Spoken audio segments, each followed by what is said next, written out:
Hello, and welcome to another episode of the B2B Leadership Podcast. My name is Nils Vinje, and today my guest is Mike Egan.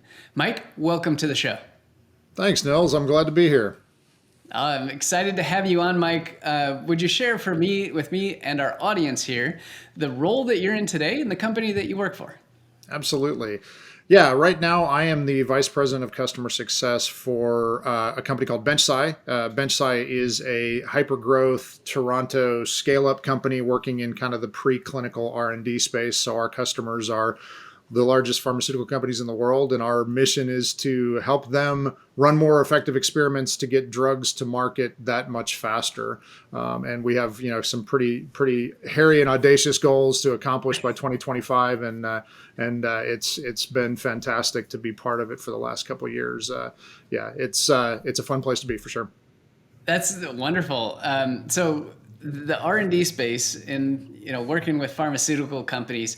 Give us a sense, these clinical trials and all things like that, those are things we hear about in the news and whatnot. And they always seem like they're an eternity, like they take forever. And you guys are trying to accelerate that. Tell us a little bit more about how that works. I'm just really curious about how you make it go faster. Yeah, absolutely. So our platform is an AI and machine learning platform to help scientists run better and more effective experiments. So we help them, kind of doing the research on the front end to accelerate the time frame to get them to the point where they're, kind of ready to take a drug that much further down the path into trials and otherwise. So yeah, it's a really interesting space. I mean, obviously, very, very in the news now with COVID and everything for sure. And I think everybody has a much more of a visibility into what that process looks like than probably ever before. Yeah, and that's fantastic. And just the fact that AI and machine learning, which gets talked about a lot, but the applications literally are pretty much endless. And here's a perfect case, like clinical trials. I probably never would have thought of that as being a perfect application for it, but you guys are making it happen. Love it. Yeah, awesome. we effectively try and read like the world's scientific knowledge, as a scientist, and help put that in front of scientists, which is fantastic. Yeah. That's extremely exciting. Cool. Well, I'm glad that you're doing it because acceleration on drugs and approvals is an important thing for everybody. So I appreciate that very much. All right. So let's start talking leadership and let's go backwards in time. I want to learn, how did you get into your very first leadership position? Yeah, it's a great story. So, I had spent several years working for kind of a growth company. This was back I was in the financial sector from an IT perspective, and had kind of worked my way through the company for several years, as a high level individual contributor. And we had actually just gotten acquired by Intuit at the time. And in that process, things change. We go from being a company of 400 or 500 people to being a company of, 5,000 people. Things start to change a little bit. And I think as I thought about, what was my path and what was ultimately my passion for what the next step might be, I was at this decision point. I could probably stay there for a long time and be very comfortable in a role and probably continue to progress a little bit, but wasn't going to kind of get into a dynamic situation of any kind.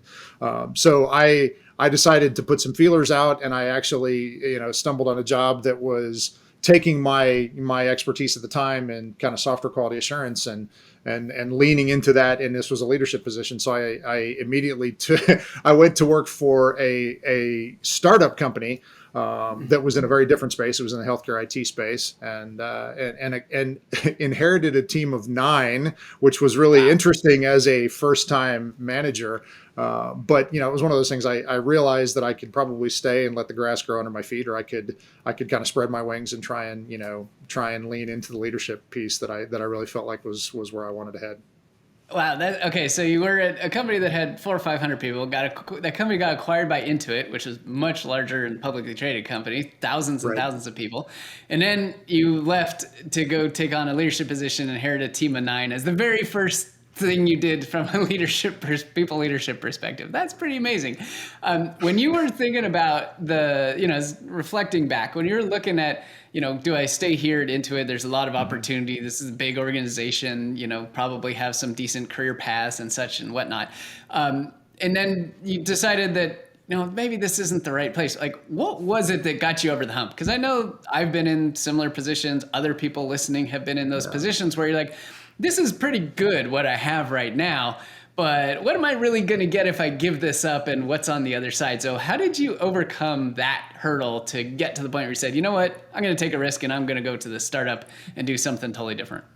Yeah, it's a great question, because as you think about that in your mind, right? You're evaluating I've got this comfortable thing. I've got this, I've clearly been successful in what I've been doing. I could stay here and do this. And now you're stepping out with a company that is trying to come up, that is in a much different place. And I think what I thought about in the back of my mind is, what types of things would I be exposed to by making this jump, right? I'm going to be exposed to a startup environment. I'm going to be exposed to understanding what it's like to work, and have to kind of fill in the empty spaces that come Yep. with being at, kind of a startup, scale up, growth company, right? Is a lot of times roles are not very specifically designed. And I, in my mind, was saying, this might be an opportunity for me to touch other things. And it absolutely was, because ultimately I pivoted to being very customer facing, probably before leaving that company and moving on to other things. So, I saw it as an opportunity to really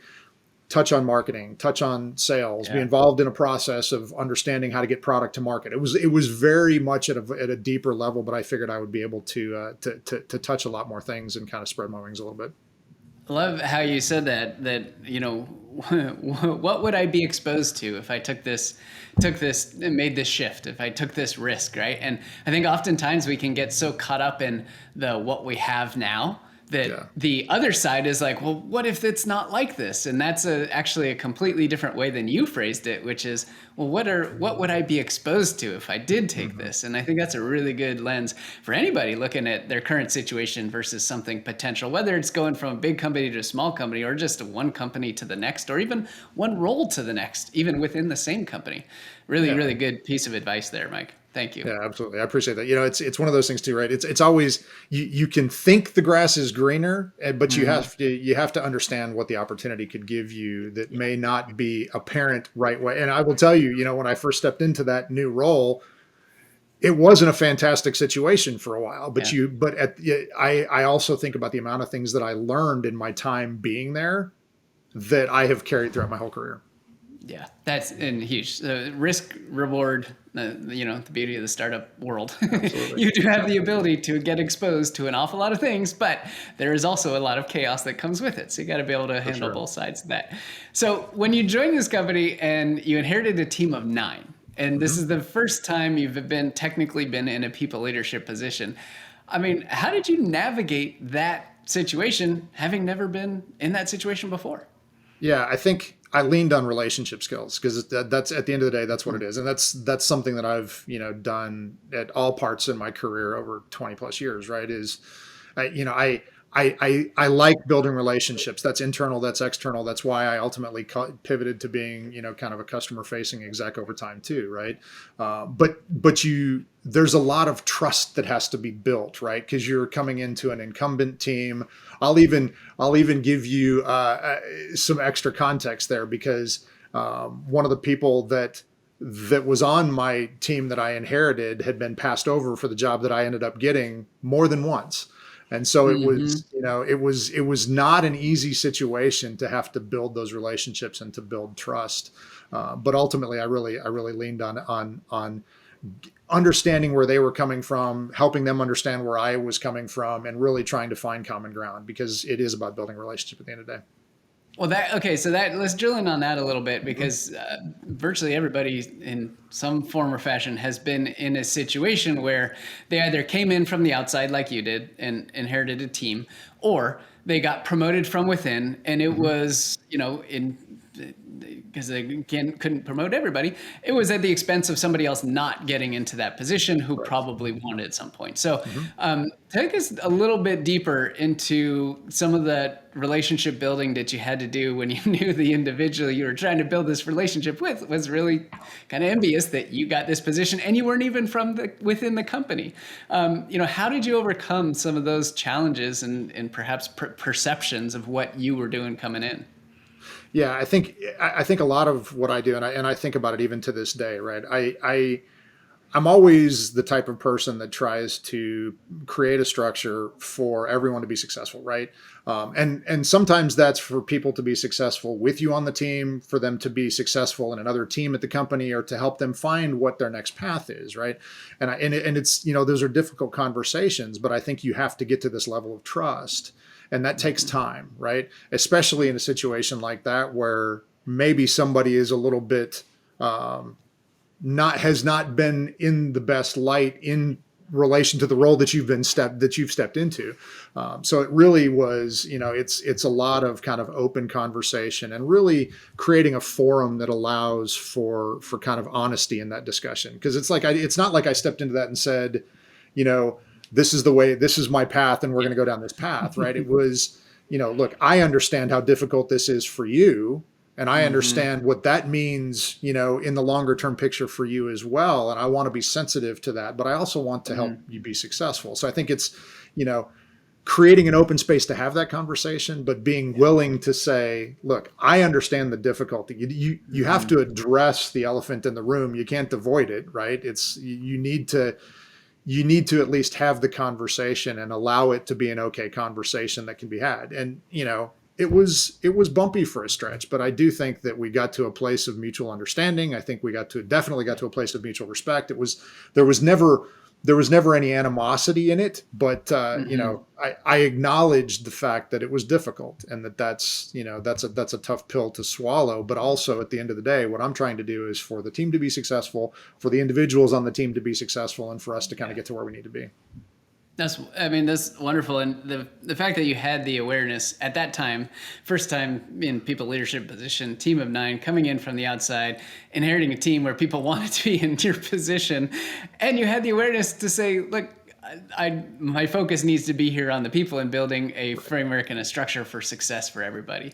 That shows tremendous just leadership, period, across the board. I'm curious if there was, any guidance that you received, executives either at your previous company or the current company, that kind of led you down that path. A lot of people, and on this podcast, when they've said I've gotten into the first leadership position, they're like, I royally screwed it up for a couple of years, right? and it's fair, like everybody comes at it from a different place, but sometimes what we're exposed to helps us, shape how we show up. Was there any particular guidance or advice that you received that helped you get through this time?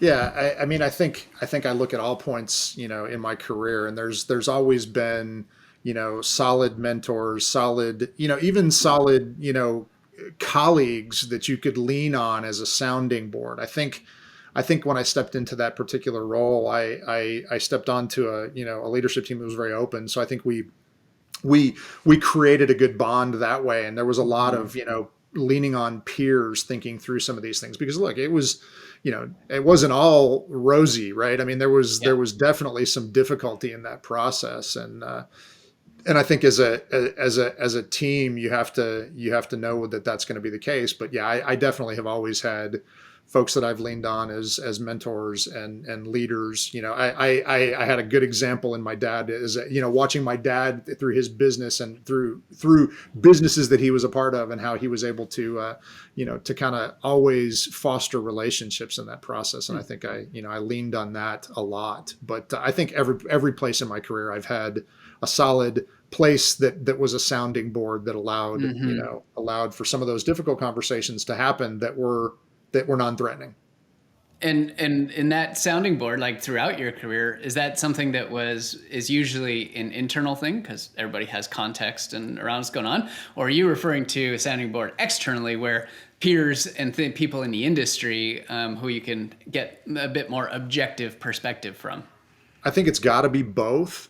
Because I even think about it now, right? The conversations that you can have with somebody who directly reports to you, you can have an open conversation, but sometimes that's still difficult to cross, certain conversation barriers, right? So it's like, how do you have those conversations? And I think sometimes there's a value in it. And I will tell people on my teams to this day to lean into relationships they have with my peers, or whether it's in the company or otherwise, and to find those places where they can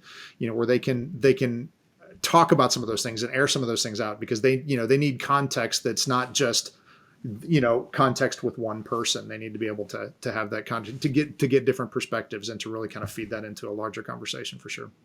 Yeah. Okay. So this is a really interesting point, and conceptually, I'm sure everybody agrees, regardless of level, first-time manager, director, VP, whatever, that having a sounding board internally and externally is a valuable thing.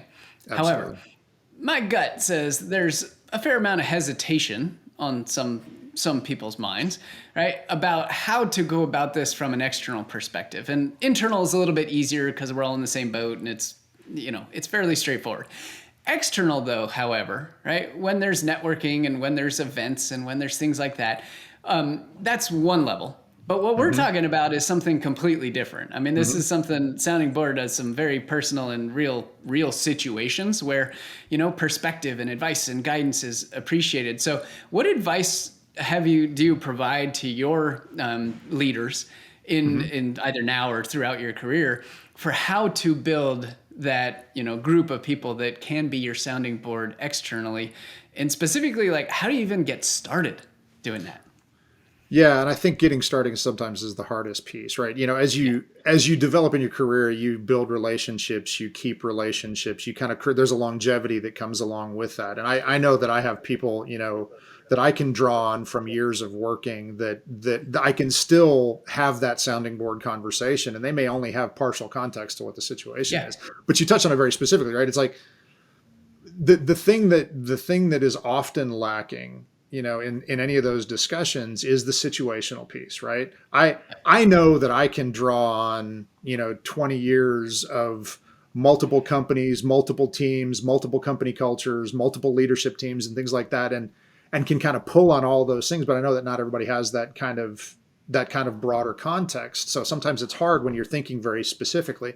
I think I lean into, if I look at things that are going on from a networking perspective these days, right? Especially because I work in customer success. Customer success is an amazingly open and welcoming community. And it's, there are so many opportunities for people at your same level, at different levels, to have these conversations specifically about either things that you're working on that are difficulties, things that you're, struggling with from a hiring perspective, things that you're struggling with, in a people dynamics perspective.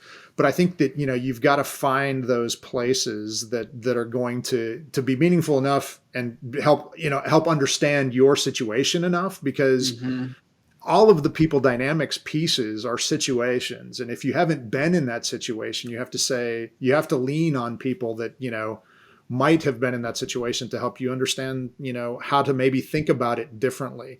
It's always very interesting. I think about it, when you pull a group of leaders together and you start hearing similar stories or similar things, there's always common themes, but it's never exactly the same situation. Right. So then it's like, can you pull on some of those nuggets of information or things that you can do situationally to maybe think differently about your own situation? Yeah, absolutely. And when you connect, with those people, there's a give and take, right? We're never just putting ourselves in a position to ask for guidance all the time without returning anything in return. So what is the reciprocal side that somebody starting out would be important for them to think about? Because we don't just go ask somebody else, hey, I have an issue, I want to run this by you, blah, blah, blah. Like, it's all me focused, right? And in relationship building, it's a two-way street. So, what are some of the benefits that you've shared with your teams or your leaders where you've said, this is a great way to approach the conversation? Think about it not only as from your perspective, but also what you can offer to them. Like, what are the types of things that you would advise people to lead with when they are making these connections with other leaders? Yeah, I think one of the things that we all tend to do is try and immediately solution, right? Because I think in any of those conversations, we have a solve in mind, we have, something that we can offer. But I do think a lot of times in some of those conversations, you have to just, it has to be a non-threatening conversation. You can't lead with, here's my ask of you, right? The conversation needs to be, hey, we have, like-minded approaches. I see the content maybe that you're posting socially and things like that. I'd love to connect. You kind of create a slight relationship that way, but then it has to be, there's a little bit of a give and take. You have to listen as much, right? It's like you have to offer. Is there anything that I can do for you? Hey, I'd love to just connect and hear about, you have to create the connection. Can I hear about what you do on a regular basis? And then try and find the common ground. You can't just lead with the ask, especially if you're talking about a cold ask or and maybe a connection request on LinkedIn. There's got to be something behind it that makes it meaningful. And and this is a people dynamics thing that I pick up on too, right? I get requests all the time from people to connect, but the ones that resonate with me are the ones that, where somebody comes and says, hey, look, I appreciate what you're doing. And it's not, I may know that in the background, they know I'm hiring, they know that they want to talk to me about a role that I have open, something like that. But they're like, I would just love to hear your perspective on something, or I want to understand, the way you're thinking about what your team needs to look like. And I'm usually open to have those conversations because, I'm a networker, I'm a relationship person, I appreciate that. At the end of the day, does that mean that the conversation may pivot to, hey, I saw that you're looking to hire some enterprise customer success managers, is that, but at that point, there's a relationship that's been created. Yeah. So you've got to start there first. Different ask at that point in time. And I echo your sentiment and get connection pings and lots of pitches across the board, pings and whatever pitches. It's for, right?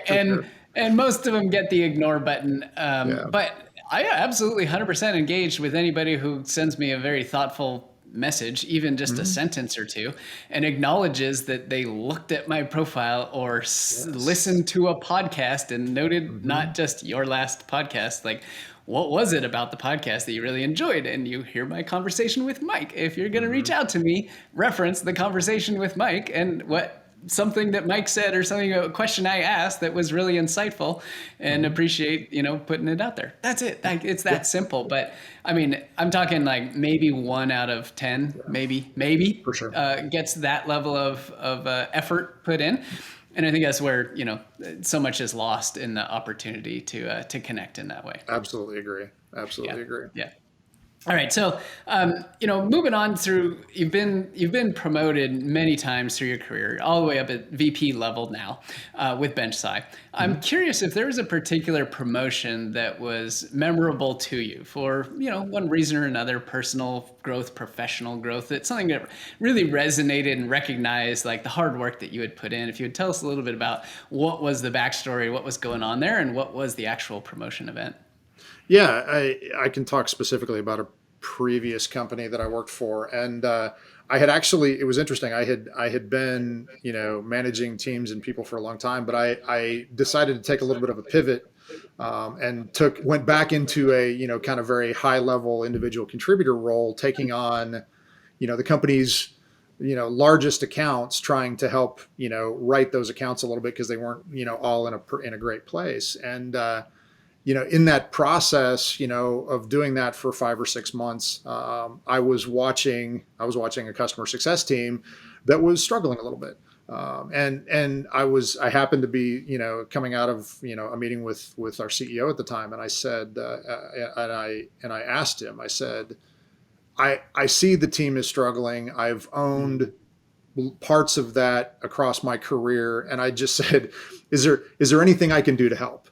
Right. Nice. And maybe this is a be careful what you ask for, comment, because I think a month later I owned it all, but from a genuine place of really trying to help the team, because I could see there was definitely some struggle there. So, it was one of those things that I guess I don't know if I didn't have that in mind when I asked to help. I just was trying to say, what else can I do? How else can I be, of service to what we're trying to accomplish as a company?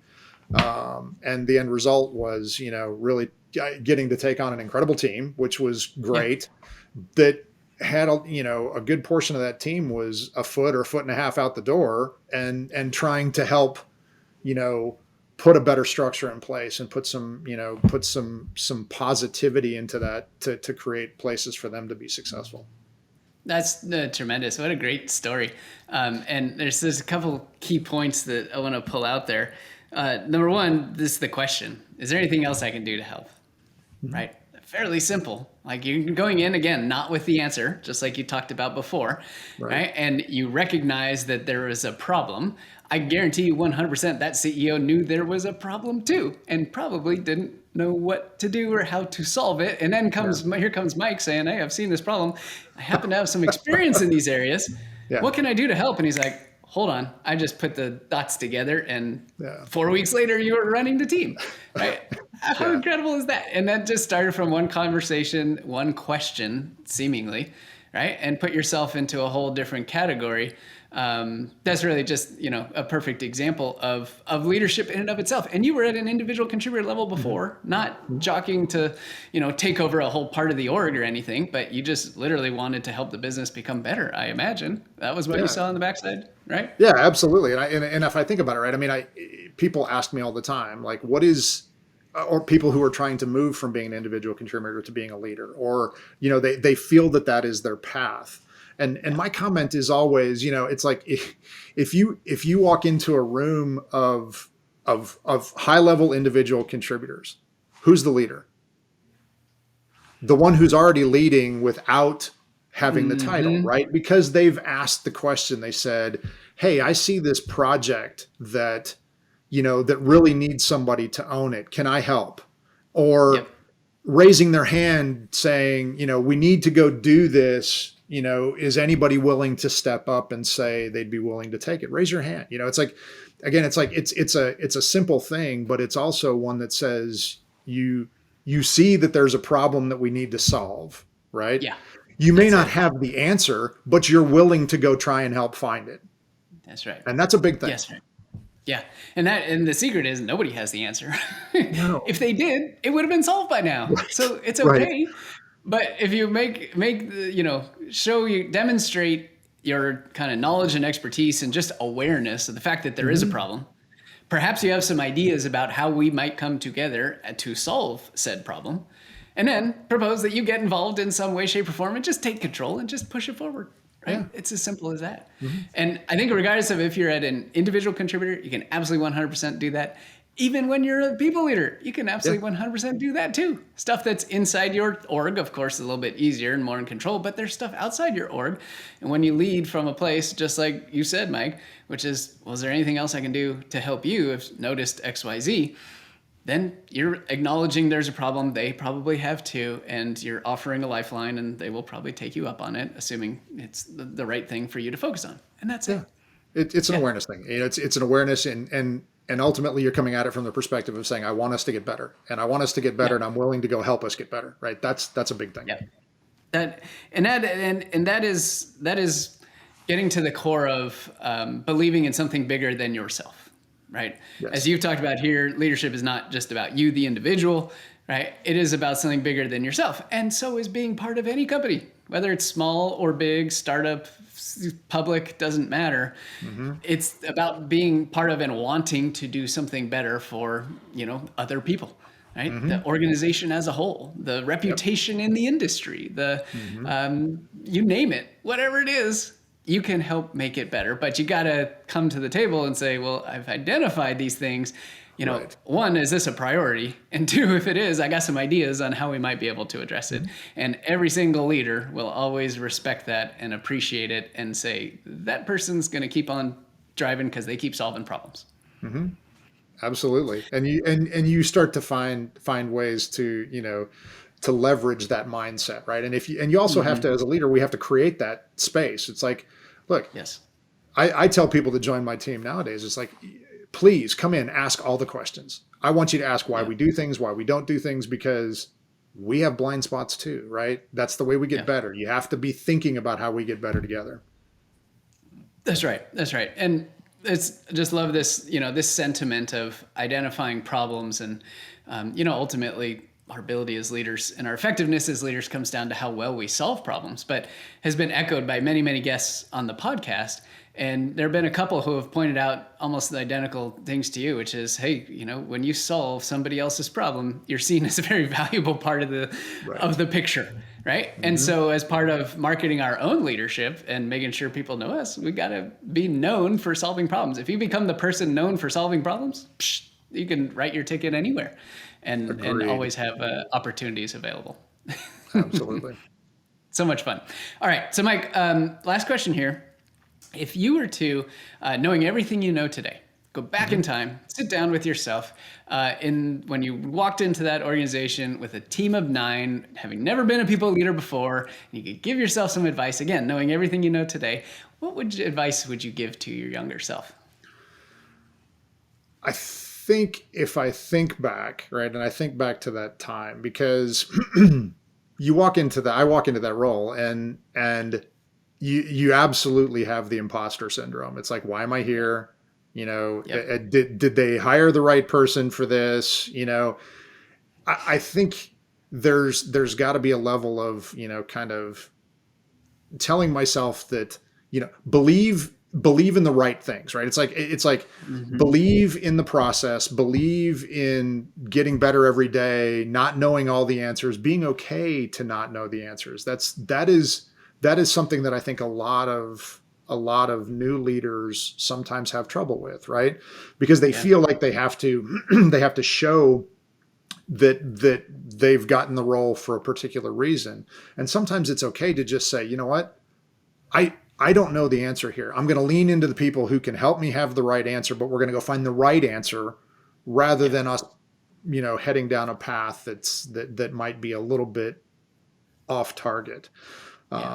Be willing to ask all the questions, be willing to not know the answers. And the other thing is trust your instincts too, right? Because I think at the end of the day, you got the role for a reason. Trust yourself in the background enough to know that there's a reason why you're there, and there's something that you are bringing to the table that the team didn't have before. Yeah. That's great. Just wonderful advice, Mike.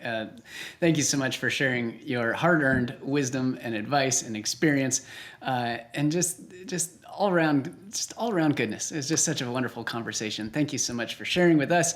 I look forward to hearing about all the incredible things you and your team at BenchSci are going to do. Thanks so much, and I'll talk to you soon. Awesome. Thank you, Nils. I appreciate it. It was great. It was great being here, and really love the conversation.